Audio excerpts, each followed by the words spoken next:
And they're not trying to slow adoption necessarily to stop it, but just to buy them time to figure stuff out, because they're feeling like they're out of control of a situation that's moving too fast. So that's what they're doing. And now sanctions is another way, is, they're going to use this for bad gains. What they're trying to do is like, please stop adopting it. But meanwhile, when you go to Wall Street, they're adopting it really fast now.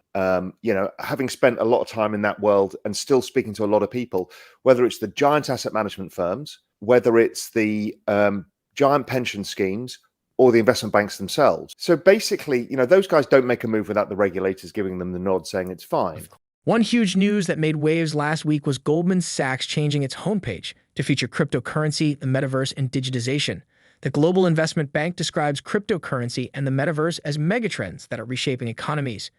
This is coming just a few weeks after BlackRock, the world's largest asset manager, announced it was preparing to offer cryptocurrency trading service to its big money clients. These are great signs that things are about to become really exciting. According to Raoul Pal, the CEO and co-founder of Real Vision, institutional investors are looking to get into the crypto market by every means. In a recent interview, the former fund hedge manager talks about how far the cryptocurrency space has come despite the false narratives against it. Pal explains that the narratives are only machinations of the rich and powerful who want prices to remain low until they are ready to invest. While they are putting out false narratives about energy usage and Russian oligarchs using crypto to evade sanctions, Pal says these big corporations and Wall Street banks are secretly making big moves behind the scenes. Pal and Arca's Jeff Dorman also talk about other issues that are gradually pushing us towards wider adoption. Please watch, share, like, and comment. Enjoy the video. We're sort of having a conversation at the moment about how the mainstream media is somewhat falsely portrayed the crypto market and seems to be driving the narrative that Jeff basically said Bitcoin, Doge, and SHIB, and that's what you hear about. Curious your thoughts. Yes and no, but it changes at the margin, right? If you were to go back 2 years and look at the narrative, then a year ago, then now, then to Goldman Sachs's homepage being about digital assets, the world is waking up. As Jeff said, is a lot of the journalists are behind and they're forced to write stories because crypto is engaging, and so they come at it with not enough knowledge yet. But over time, I'm seeing more and more people getting a little more comfortable with the space. But journalists have this habit of always wanting to find a balance to a story, so that they use the FUD, even though most of it is completely wrong, as their balance, as opposed to writing something more nuanced. And I think that's the issue. But over time, at the margin, it's changing, and the FUD is rolling, right? I mean, last year it was energy and China, etc. Now it's sanctions or choose what you want. But why does it always have to be because if you go back and think where narratives come from, they don't come from nowhere. So where did the narrative about energy use come from? Because obviously it's ludicrous. I think if everybody put on their kettle at the same time, we'd use more energy around the world than crypto mining, right? So Bitcoin mining. It actually came, I believe, from the ECB or within the European institution, because they wanted to slow adoption, and they've got an ESG mandate. So if they knew it would bump up against that ESG mandate, they could slow adoption. And they're not trying to slow adoption necessarily to stop it, but just to buy them time to figure stuff out, because they're feeling like they're out of control of a situation that's moving too fast. So that's what they're doing. And now sanctions is another way, is they're going to use this for bad gains. What they're trying to do is like, please stop adopting it. But meanwhile, when you go to Wall Street, they're adopting it really fast now. Having spent a lot of time in that world and still speaking to a lot of people, whether it's the giant asset management firm, whether it's the giant pension schemes, or the investment banks themselves. So basically, those guys don't make a move without the regulators giving them the nod saying it's fine. Of course, yeah. It's just tactics. It's tactics in a situation where technology is going so fast that they don't know how to keep up with it. Because they still haven't regulated, they still haven't ruled on bloody Ripple. And what are they going to do with all of the DAOs, all of the NFTs, the social tokens? They're so far behind that they're going to have to draw the line somewhere. Because what are they going to do? Just keep fining everybody, give them a slap on the wrist and letting them move forward? And this goes on in perpetuity? I get it. It's a tax. So they're going to do that a bit. And that's fine. That's the cost of doing business in the end. Everybody in the space kind of understands that. But at some point, they have to draw the line. Jeff Dorman, the chief investment officer at Arca, also talks about how important the past 2 months have been to the development of the ecosystem. He explains that between what happened with the protesting truckers in Canada and what is currently playing out in Russia, people have come to realize that assets kept in traditional financial institutions are only as safe as the government wants them to be. If something does happen, your government will come for your assets without there being any repercussions. I think how the narratives get set is really important, because we're seeing entrants from everywhere right now, right? Whether it's Citadel saying they're going to make markets, or PIMCO and BlackRock saying that they're getting pressure to start investing, or it's new custody from BNY. I mean, we know the entrants are coming. We know the investors are coming.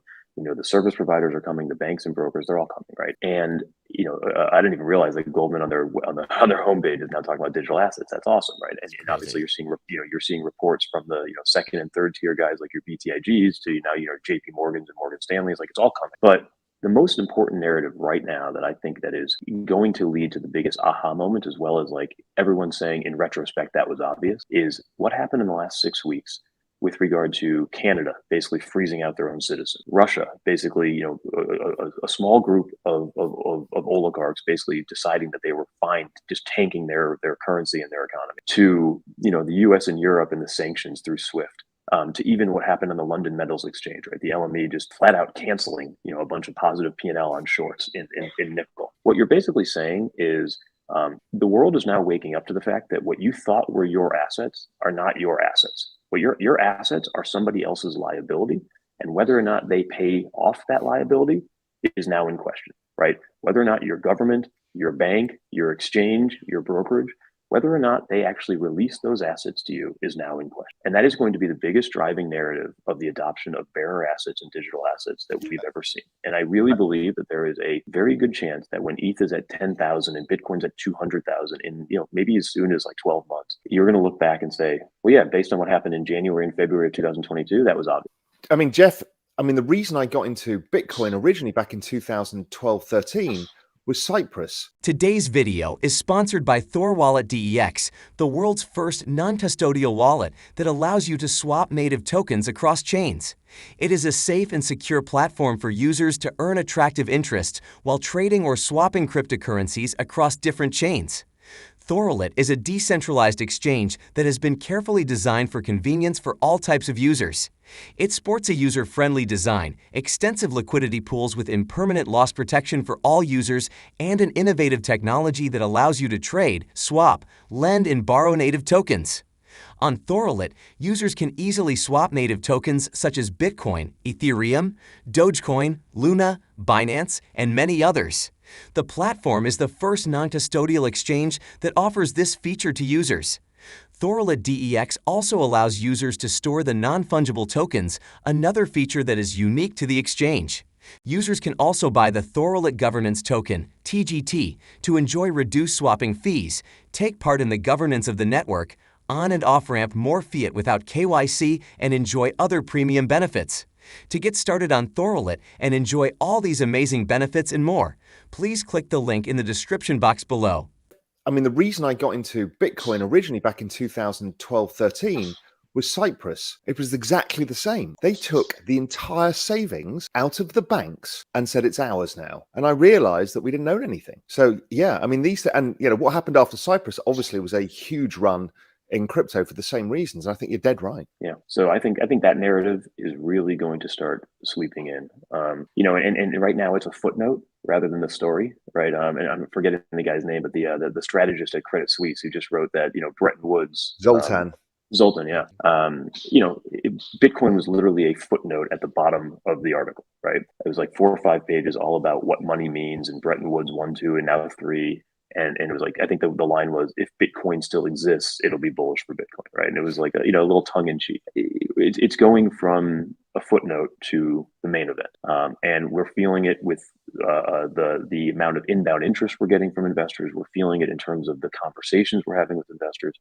Again, the pressure that the non-crypto native asset managers are feeling from your BlackRocks to your PIMCOs to offer products. It is bubbling. And it may not be explicit yet, where it's like, this is an obvious moment to get in, but it's going to be, in retrospect, an obvious turning point. Pal also talks about how Web3 will facilitate the transition to decentralized systems. He explains that governments and regulators are wary of cryptocurrencies because of the threat to fiat currencies, but the case will be different for Web3. And also, I think there's the other thing at the same time that's come, which was the shift from using crypto and digital assets to this soft term of Web3. It's much easier for regulators to say, course we should upgrade to Web 3. If we're on Web 2 now and Web 3 is better, we should do it. It doesn't have the word currency in it, which was the big toxic word. And so I think that creates a decent Trojan horse as well to make it easier for people, the regulators or the politicians particularly, to say, yes, we need to be pioneers in Web 3 as opposed to we need to be building cryptocurrencies. So I think those two things, the narrative, which is, as you said, the core case of why these digital assets really matter, plus this new kind of fancy dressing for it all, I think this is a very significant moment. From all indications, we are just at the brink of greater adoption for cryptocurrencies and other digital assets. Over the next few months, we are going to see a barrage of giant corporations, sovereign wealth funds, and countries investing in this space. Currencies, the metaverse, and non-fungible tokens, the world is undoubtedly ready for the transition into the era of decentralized systems. How excited are you about the next phase? You think we are there already, or is it going to take more time? Please drop your comments in the comment section below. And remember to give this video a thumbs up. Thanks for watching.